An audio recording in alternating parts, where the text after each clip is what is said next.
صلی علی محمد۔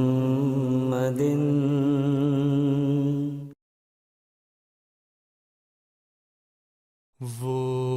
پاک محمد ہے،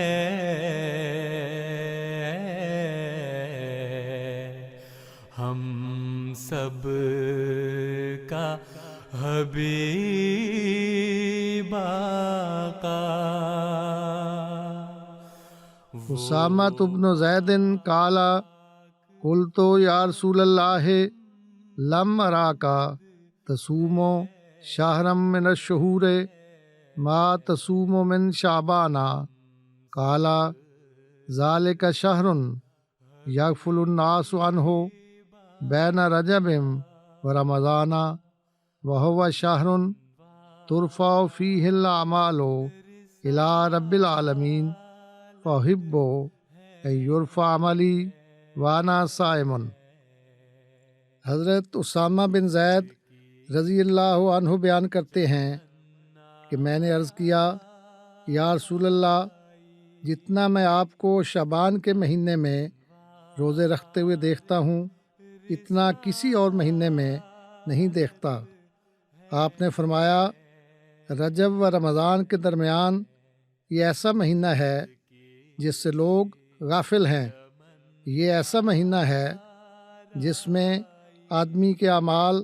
رب العالمین کے سامنے پیش کیے جاتے ہیں۔ میں چاہتا ہوں کہ میرا عمل جب پیش ہو تو میں اس حال میں ہوں کہ میں نے روزہ رکھا ہوا ہو۔ نبیوں کا امام آیا، اللہ امام اس کا۔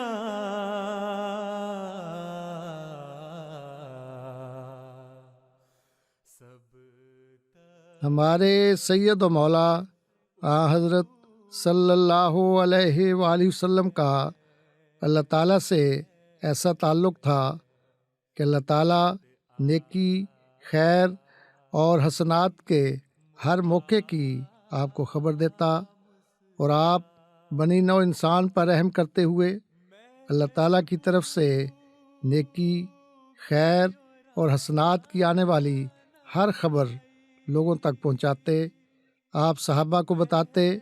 کہ فلاں دن فلاں وقت اللہ تعالیٰ کی طرف سے ان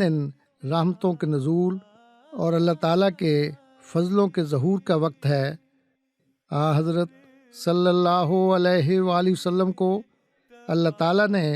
شعبان کے مہینے کی بھی بعض خاص فضیلتیں اور خاص دنوں کی اہمیت سے آگاہ فرمایا، اور آپ نے امت کو اس سے باخبر کیا۔ چنانچہ ان میں سے ایک بات یہ ہے، آپ نے فرمایا کہ وہ مہینہ جو رمضان اور رجب کے درمیان ہے اس کی ایک اپنی فضیلت ہے، اس کی ایک اپنی اہمیت ہے، مگر لوگ اس سے غافل ہیں۔ فرمایا یہ وہ مہینہ ہے جس میں اللہ تعالیٰ کے حضور انسانوں کے اعمال پیش ہوتے ہیں، اور میں چاہتا ہوں کہ میرے عمل اللہ تعالیٰ کی خدمت میں اس طرح پیش ہوں کہ میں حالت روزہ میں ہوں۔ بس یوں حضرت صلی اللہ علیہ وآلہ وسلم نے شعبان کے مہینے کی برکات اور فضیلت کو ہمیں بتا کر یہ تحریک فرمائی کہ تم بھی اللہ تعالیٰ کے ان انعامات کو حاصل کرو جن کا تعلق شعبان سے ہے، اور شعبان میں بھی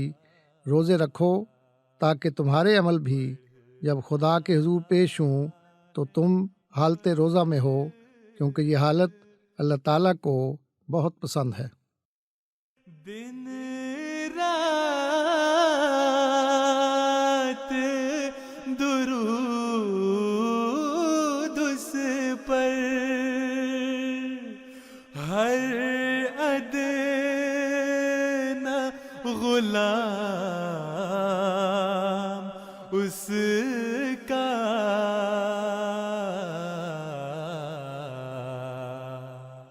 پڑھتا ہے